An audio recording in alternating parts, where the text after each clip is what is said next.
Welcome to the Awakened Heart, my dears. This is a podcast for healing women. This is a space where your voice matters, your body is sacred, and your journey home to yourself is honored, no matter how winding the road. I'm Autumn Moran, licensed professional counselor, life coach, and yoga instructor. But ultimately, I am here to be your companion on this divine path we call healing. I'm in the living room. No one's home, so I'm taking advantage of just sitting here and relaxing with my morning cup of decaf. So I might take a sip break. I might not. It's my one cup of the day, so I don't want it to get cold. So we might have some breath breaks, some thought breaks, just to let you know where I'm at this morning. But here we go. Today's episode is something that I believe and see and have been trained to see that it quietly shapes almost every decision, every stress response, and every feeling of pressure so many of us carry. And that is the story of scarcity, of not having enough. And I'm not talking about money, even though that's a big one. It's that constant hum of not enough time, energy, progress, not enough you. It's the story so many of us learned long before we had words for it. A story that became part of how our nervous systems orient to the world. And for some of us, especially neurodivergent, trauma experienced women, that story doesn't just live in our minds. It lives in our body. We feel it in our bones. Scarcity is a nervous system state. It's the feeling that something vital is missing, that you're one step behind, one mistake away, or that no matter how much you do, there's still going to be a gap between where you are and where you should be. It's not just a mindset, it's a physiological experience of being unsafe. When you grow up, or if you move through life in environments where you've had to stay alert to moods of others, to expectations, to systems that weren't built for your brain, hello, your body learns that resources are not guaranteed. And that can mean food, money, attention, love, or simply you can't even rest enough, depending on how rest is defined in your home, right? So your system starts operating like a machine that can never power down. You might recognize it as always needing to get one more thing done before you can relax, or struggling to stop working even when you are exhausted. How about feeling guilty for resting when there's still laundry, emails, unread texts, unfinished healing? Scarcity tells us safety lives just past the next completed task. But safety doesn't live there. It's not working. It lives right here, in your body, in this moment, in your capacity to notice and breathe. If love was conditional, if stability was unpredictable, if people or systems you depended on were unreliable, your body learned that safety had to be earned. So for trauma survivors, scarcity is often learned through experience. And when you're in life in a calmer state, your nervous system is still searching for the next thing to secure safety again. Work harder, do it perfectly, fix it before someone gets upset with you. Bitch, you better keep it all together. Don't let them know you're falling apart. It's like that old saying of waiting for the other shoe to drop. You're always waiting for that motherfucking shoe to drop because shit can't be good. That's your nervous system scanning for the familiar chaos that it has, I guess, grown, right? Been conditioned to know. For us neurodivergent folks, for highly sensitive nervous system people, scarcity is often reinforced by living in a world that doesn't match our natural pacing. So time scarcity, for example, it's just poor time. It's often called poor time management, but it's not that. It's living in a culture that punishes nonlinear brains. So if you tell yourself I'm always late or I waste time, but underneath that, the real wound, that's not the truth. The truth is that your rhythm isn't accepted here. The messaging of culture, of society, of the conditioning is, nope, that's not it. Do it like this. Instead of saying, oh, I see you. This is your rhythm. Let's accommodate that. And when your energy fluctuates, when your sensory load is high, when executive functioning is just fucking frazzled and you can't organize, make a decision, manage time, manage emotions, like it's all just going haywire, you start believing that you can't keep up, that there's something wrong with you because you need more rest or less stimulation. Scarcity is telling us that needing differently means we are less. But your needs don't make you less, my dear. They make you fucking human. They make you you. Your needs, your rhythms, your sensitivities matter just as much as everybody else's. Don't let anyone convince you otherwise. Because if they're trying to convince you that, they're manipulating you so that they get their way, so that life stays according to them. I don't know if you can hear it in the background, and I'm sorry, my cats are jumping all over the place. Animals, please. I'm recording. Okay, let's talk about scarcity of time first. Not because I think it's the biggest one, but because I just want to start there. No, neither of these scarcities are more important than the other. We all feel scarcity in some level, if not many. Because we live in a culture that treats time like currency, right? So something to spend, something to save, or something to waste. But for us, for who I'm talking to, neurodivergent, trauma experienced women, time doesn't move in straight lines. Our hormones don't move in straight lines. Like our genetic makeup doesn't move in straight lines. Sometimes we lose hours to hyperfocus or to freeze. Sometimes time stretches and collapses around your anxiety or sensory overwhelm. And what really fucking sucks is when you come back to yourself, oftentimes the first thing we feel is shame. You can tell your messaging would be like, I've lost so much time. I should be further ahead. And then the one word that makes me so angry is lazy. Calling yourself lazy or irresponsible. And I know that's the nervous system's only way it knows how to regulate itself. But the truth is, you're not behind. You're recalibrating. So when your nervous system is wired for vigilance, energy goes toward scanning for danger, not toward creativity, joy, or self-care.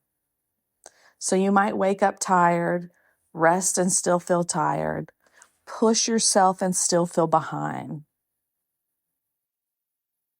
Scarcity of time and energy often becomes a scarcity of safety. You're just not safe to relax quite yet. I can't let go quite yet.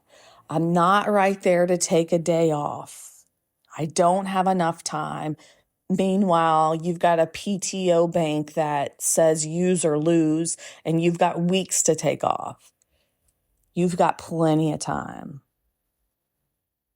Until your body feels safe to rest, rest will never feel productive enough to count. So what? Sorry, I took a sip without warning. So what to do about that? So fuck, I try to rest, Autumn, and you're telling me that it has to feel safe or I'll never feel productive in rest. So what does that mean? I want you to redefine your definition of productivity. I want you to redefine your definition of rest. Write down what you feel it is right now, what your beliefs are, what you think of it, what comes to mind, what judgments you have of yourself for rest and productivity. And then I want you to find out, where did I get this? Where's the source? Who is the source of this definition? And do I want to mimic their life? Do I want to live like they're living now? Were they a reliable source? And ultimately, does this rule fit me or is it working against me? And all your answers are okay. This is not about pointing people out for doing something fucked up or wrong or anything like that. This is about just saying, I am living my life based on definitions that someone gave me that don't even belong to me. I'm living a life through someone else's lens except for my own. Start living your life on your terms, with your definitions based on your goals, your love, your passions, your life. Because sis, my ultimate goal, and I'm doing well, and I've got more to come, but my ultimate goal is I want to live a life that I don't have to vacation from. I want my day-to-day to be so in tune with happiness and joy that vacations are like an afterthought because I'm having so much fucking fun right now. So outside of time, we've got money scarcity, and this can be huge, big, motivating all kinds of behaviors that can be detrimental to your life, to your getting to your goals. When you've lived with financial instability, systemic barriers, the economy we live in, we can sit and have a conversation about groceries ad nauseum right now. Or even just emotional deprivation. The nervous system attaches to money as proof of security. So even when things are okay, you might feel the background hum of anxiety saying it could all disappear. It's my dog walking around, tickety-tack, sorry. Yes, his nails should be clipped, but he doesn't like people. And we haven't quite been able to figure out the muzzle we ordered to help him get a groomer. So sorry. I'm not a horrible pet owner. Here we go. There's my explanation on the tickety-tack, but he's laid down now. All right. Think about Maslow's hierarchy of needs. So in the 40s, Abraham Maslow, yes, dated, and I'm going to put a relevant twist on it, but he created what was called hierarchy of needs. It describes the stages of human motivation and what drives behavior. And it's represented as a pyramid with 5 levels, starting from basic survival needs up to personal fulfillment. And in today's world, I would change level 1 a bit, and I would change level 1 and 2 a bit. So level 1 is like your necessities, shelter, food, water. Level 2 is like creature comforts, financial stability. But in today's world, like financial stability needs to be on 1, because without the financial stability, you can't have shelter, you can't have water, you can't have food. So the scarcity mentality added to that, right? Like there's hardly any way to reach top levels of fulfillment and personal growth according to his levels if we experience and feel in our bodies that things are scarce at the very basic levels. Money scarcity is what I'm getting at. And traditional finance advice often misses the mark when it comes to being neurodivergent, trauma experienced, or just living in this world. But because it assumes consistent executive functioning.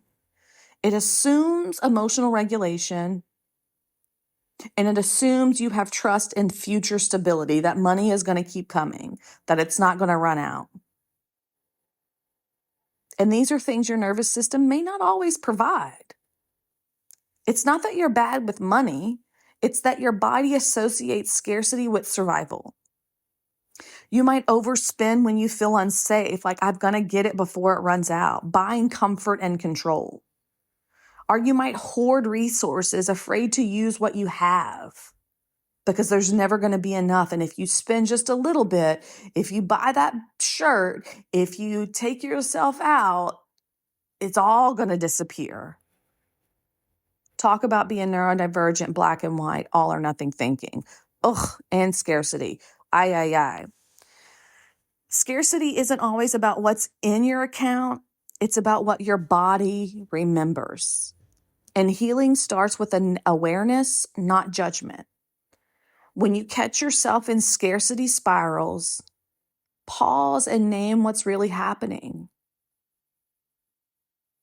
My body is remembering I didn't have enough, but right now I'm safe enough. And then also budget. Make it simple.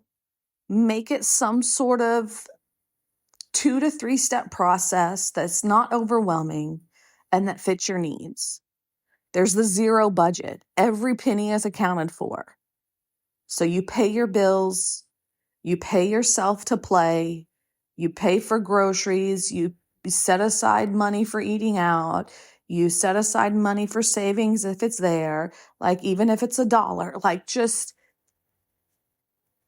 everything is accounted for. And then at the end, you have $0 because it's all paid for and accounted for. Or you can do a split. And I'm just going to throw out numbers because I don't know math and I use the internet to help me with this.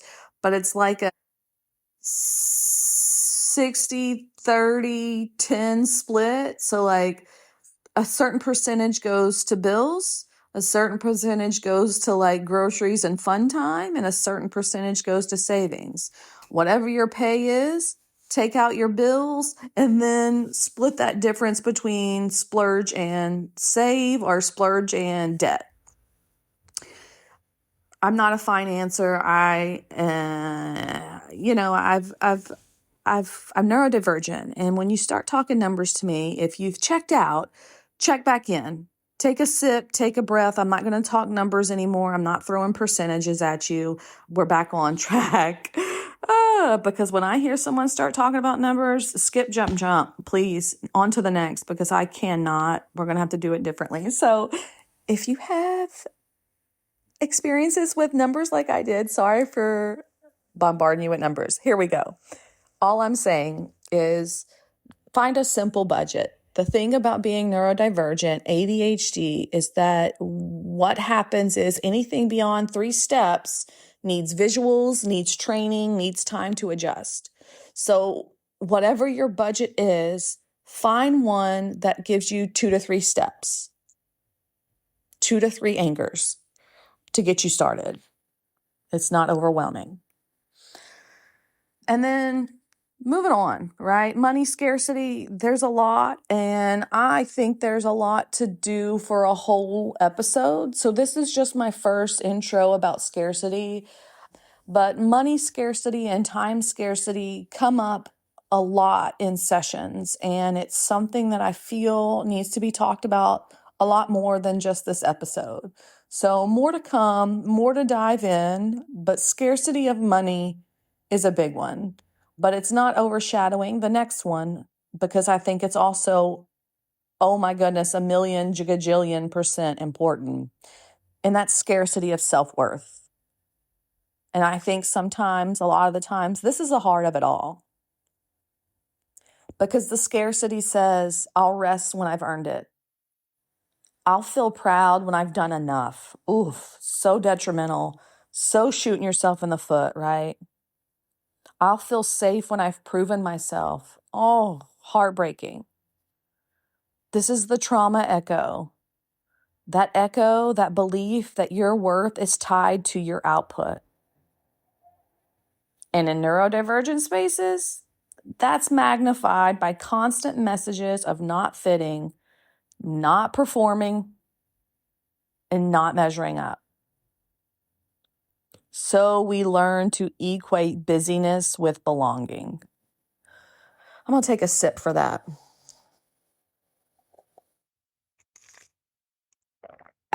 You keep performing safety in your job, in your relationships, and yes, even in your healing journey. You turn self-improvement into a new way of chasing worthiness. Oof.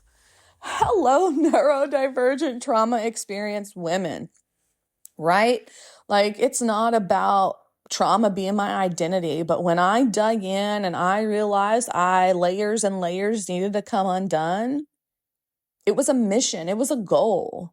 I had to get somewhere to be able to breathe. And it's like, no, sis, you can breathe during the healing. It's a beautiful space to be, not a space to dive in and charge full speed ahead in. Is it hard? Is it heavy? Yes. But there's fucking beauty in the healing journey. But what if the goal is never to become more? What if the goal is to finally be without proof, performance, or punishment? My animals are making so much noise. My apologies for background noise today. Scarcity keeps us chasing wholeness, not realizing we are whole all along. It's that saying that you have it all within you. You know, once you turn within, all the answers are there. We have all the answers. You know, when you wake up and you go through your day and those thoughts you can't keep thinking of, like, this isn't right. I don't want to feel this way. I'd rather be here. This isn't fitting me. I'm not happy. I want to be somewhere else. Let me escape. I could go on and on. Those are not flighty, selfish, incorrect thoughts. That is your core, your soul, your subconscious, your God, your universe, whoever you want to attribute your higher power to. That is your higher self saying, I see you. We deserve more. We can do this. These are seeds your subconscious is bringing to the conscious, saying, there's enough. We can do this.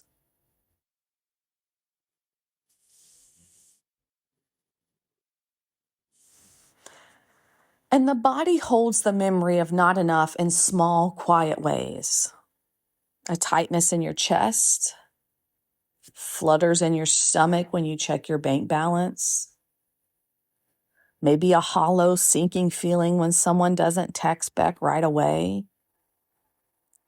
The urge to over-explain, over-commit, all in the name of earning safety again, safety with people, safety with things. But this is not weakness, this is wiring. Your body learned that stillness wasn't safe, that slowing down meant something bad could happen, rejection, failure, and even loss. So now, even when life is okay, your body keeps running, trying to get ahead of that invisible threat, that shoe to drop. This is why logic alone doesn't heal scarcity, because it's not just a thought. It's a posture. It's a breath pattern, a muscle tension. It's a fucking loop. You can't outthink your way to safety. You have to feel your way there. Start by noticing the exact moment your body tightens in scarcity. It might sound like, I don't have time for this, or I can't afford to slow down. If I rest, I'll fall behind. Take a nice deep breath. Breathe into where those thoughts land in your body. Is it your throat, your jaws, your belly, your shoulders?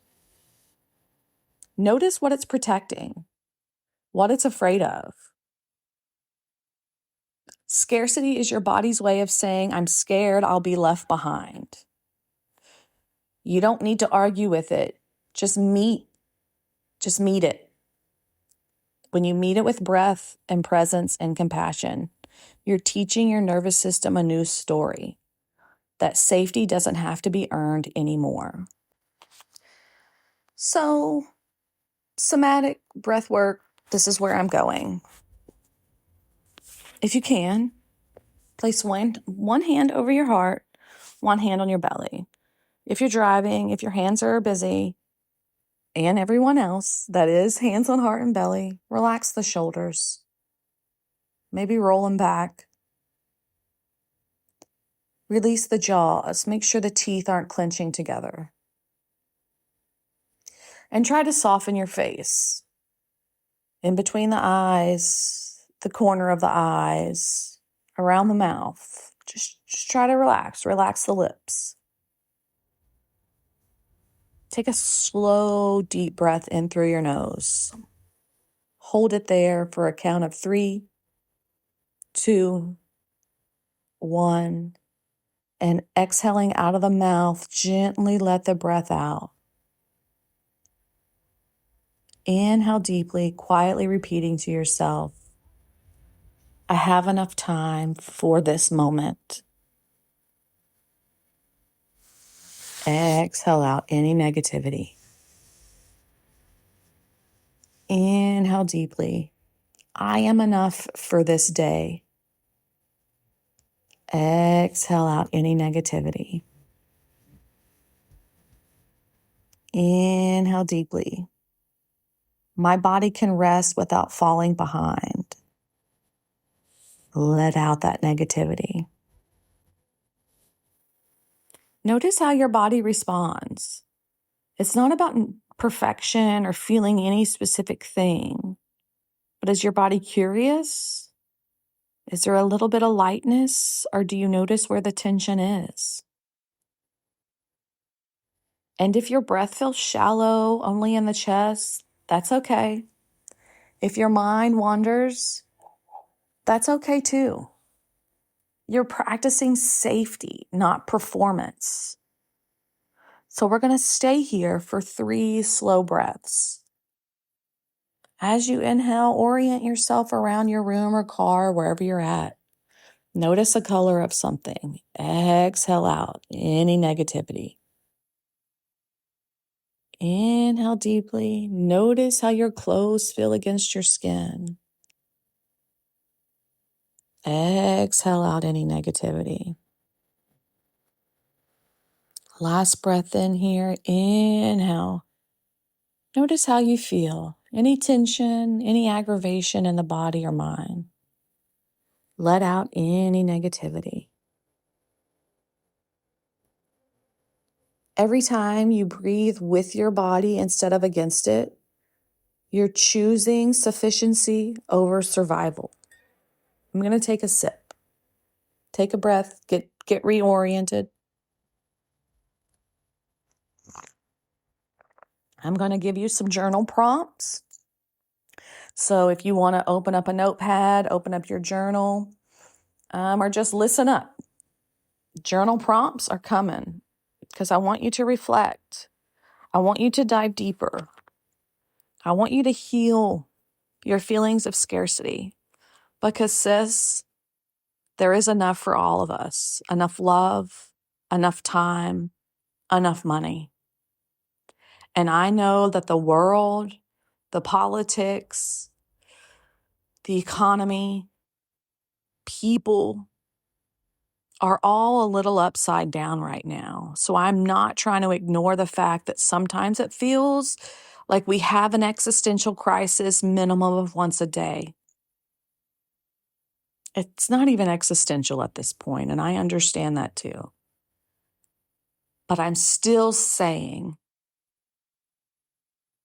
in the grand scheme of things, there is enough time. There is enough money. There is enough resources. We might have to hustle. It's gonna be hard. But like I say all the time, life is hard. So choose your hard wisely. You can fumble and fumble and fumble and fumble and go through life having hard days, hard moments. Or you can set yourself on a path that is fucking hard, but it's going to give you an outcome that you've only dreamed of. It can create your wildest dreams. So choose your hard wisely. All right. Here we go. Journal prompts. Where does scarcity speak the loudest in your life right now? Time, money, energy, your worth? What does your body do when you feel not enough? I'm going to take a sip. So, where does scarcity speak the loudest right now? And where does your body feel it when you feel not enough?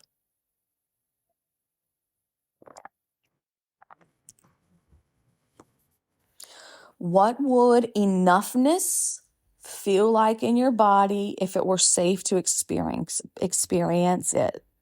So this is me asking you to daydream. Who would you be if you had enough? Work on that. This is not a one-time question. I want you to say, this is like the trend of like your dream day, how you would wake up, how you would spend your life. Well, what would enoughness look like? What would your life look like if there was enough? Work on that for like a week. Every day, come back to it. Add, subtract, edit, do whatever you want to that. And make that at the end of the week your path, your goal, a direction on getting more enoughness in your life. And there will be ups and downs while you're following this path. There will be setbacks. That is life. Don't let it stop you. Keep going. I know what it's like to start from absolutely zero.